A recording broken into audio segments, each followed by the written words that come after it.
किसी भी व्यक्ति को अच्छे से जाने बिना दूसरों की बातें सुनकर उसके प्रति को धारणा बना लेना यह सबसे बड़ी मूर्खता है। अगर साफ नीयत से मांगा जाए तो ईश्वर नसीब से भी बढ़कर देता है। जब भी विनाश होने का आरंभ होता है, शुरुआत वाणी के संयम खोने से ही होती है। जीवन में सब कुछ खत्म होने जैसा कुछ भी नहीं होता। हमेशा एक नई शुरुआत आपका इंतज़ार कर रही होती है। जीवन में यदि खुश रहना है तो अधिक ध्यान उन चीज़ों पर दें जो आपके पास है, उन चीज़ों पर नहीं जो दूसरों के पास है।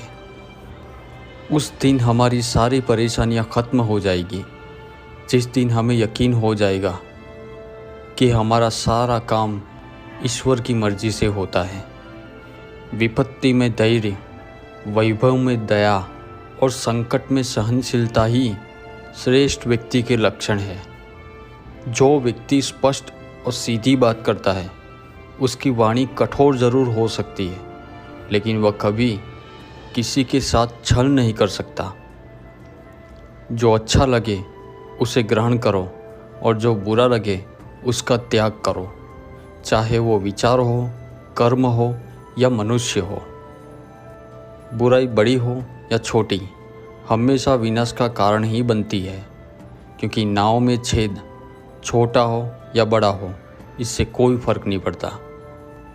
परिवार और समाज दोनों ही बर्बाद होने लगते हैं जब समझदार मौन और नासमझ होने लगते हैं। आप वापस नहीं जा सकते और शुरुआत को बदल नहीं सकते, लेकिन आप जहाँ हैं वहीं से शुरुआत कर सकते हैं और अंत को अवश्य बदल सकते हैं। सेवा सबकी करो, मगर आशा किसी से मत रखो, क्योंकि सेवा का सही मूल्य ईश्वर ही देता है। जब सत्य और असत्य की लड़ाई होगी तो सत्य अकेला खड़ा होगा और असत्य की पूरी लंबी फौज होगी, क्योंकि असत्य के पीछे मूर्खों का झुंड होगा। अकेले रहना तुम्हें यह भी सिखाता है कि वास्तव में तुम्हारे पास स्वयं के अलावा कुछ भी नहीं है। क्रोध आने पर और चिल्लाने पर ताकत नहीं चाहिए, मगर क्रोध आने पर चुप रहने के लिए बहुत सारी ताकत चाहिए। जो आपका है वो आपको मिलकर ही रहेगा, फिर चाहे उसे छीनने के लिए पूरी कायनात एक क्यों न हो जाए।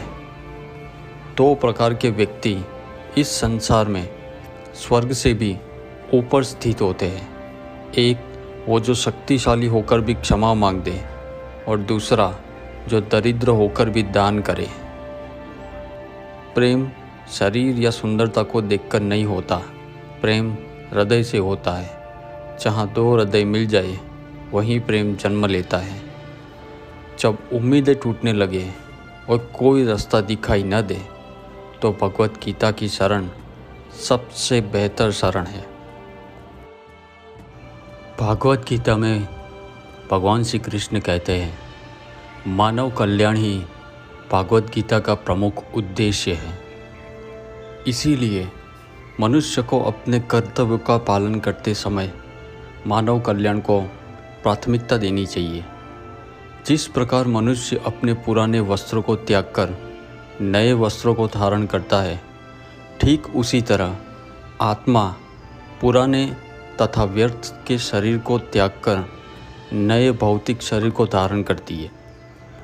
प्रत्येक व्यक्ति इस भौतिक शरीर रूपी रथ में विराजमान होता है। बुद्धि उसकी सारथी होती है, मन उसका लगाम होता है और इंद्रियां उसके घोड़े होती है।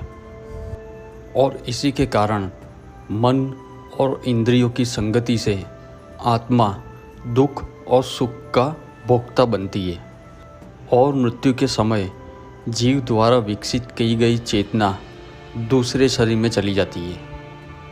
कौन क्या कर रहा है, कैसे कर रहा है और क्यों कर रहा है, इन सभी से आप जितना दूर रहोगे उतना ही आप खुश रहोगे। समझदार व्यक्ति जब संबंध निभाना बंद कर देता है तो ये समझ लेना चाहिए कि उसके आत्मसम्मान को कहीं ना कहीं ठेस पहुंची है। अहंकार, क्रोध और निष्ठुरता ये अज्ञानता से उत्पन्न हुई असुरी प्रवृत्ति के लोगों का गुण है।